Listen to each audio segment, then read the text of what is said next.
In this section, we're going to re-examine our previous stability checks for the anchor. The following general steps for how we'll go about this are as follows. First, we want to calculate pH, our horizontal cable force, based on our standard construction sag of 3%.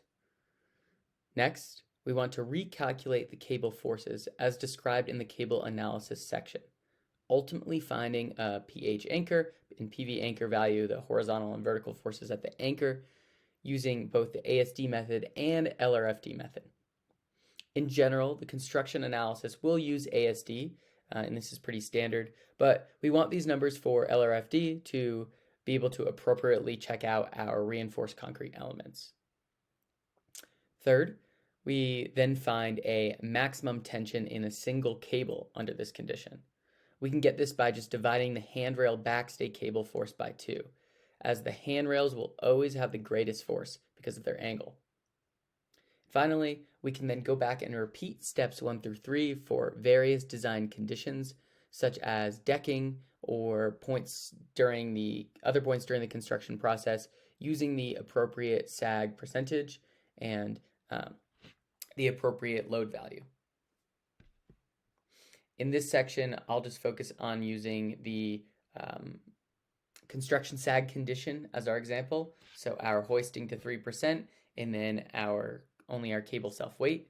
But if, for example, you wanted to check this during the decking process to see what sort of forces you would have, you could use the dead load sag and then use the full, then calculate that pH value using the full dead load instead of just the self-weight of the cables.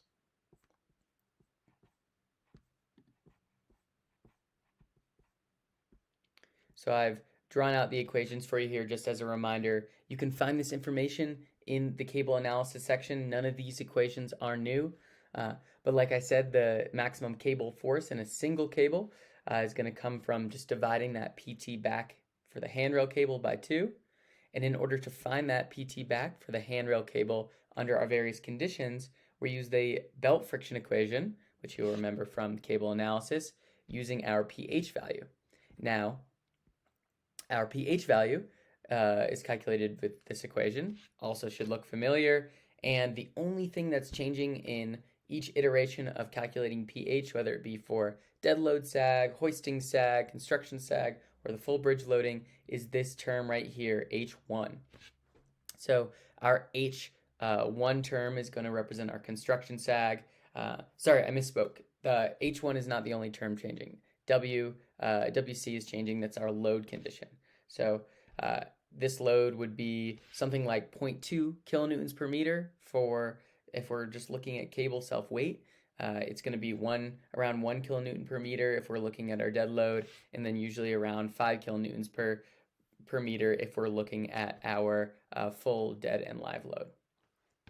So once we have our pH value, we can plug it in that belt friction equation, and then we use the ratio of total handrail cable area to total cable area, our coefficient of friction across the saddle, and our handrail alpha and our theta angle at the main span to get our PT back for the handrail cable, and then we can find the PV back for the handrail cable just using trigonometry.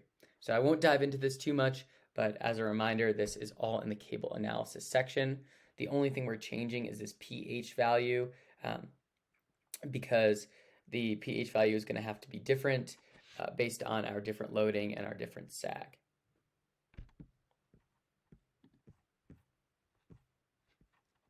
Now, at the anchor, we want to recheck our sliding and uplift.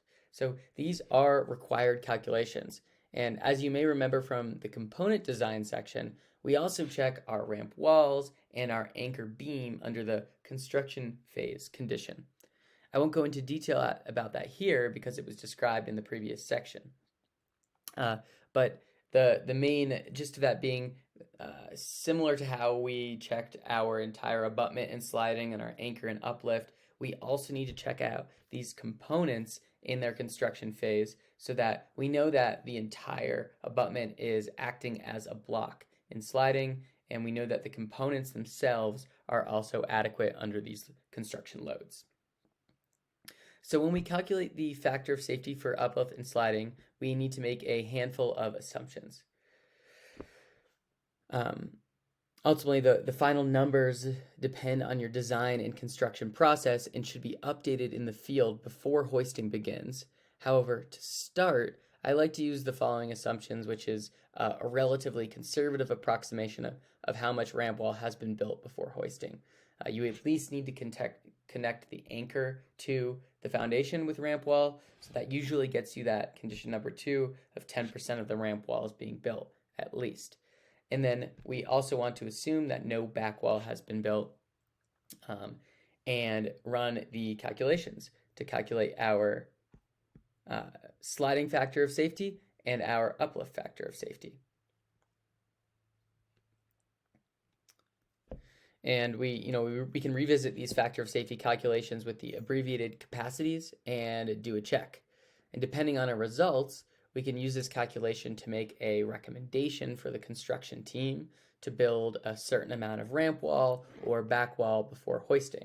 Or if our factors of safety check out, we can go ahead and say, all right, you're all right with 10% of the ramp walls and no back wall to hoist, but you need to have a back wall before you start decking. Or we can use the calculations to make recommendations like that. So we have our new factor of safety for sliding, which is just the friction against the soil, and then the weight of the anchor plus 10% of the walls plus the vertical force from the cables at the tower saddle and walkway hump minus the PV anchor, and adding the weight of the tower tiers and foundation.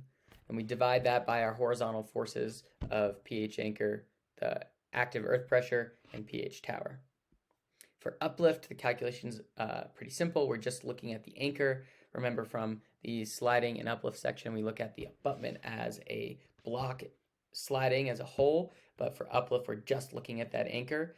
And if no back wall is built, we just have the weight of our anchor divided by the vertical forces of the anchor to get our uplift factor of safety during the construction sag phase.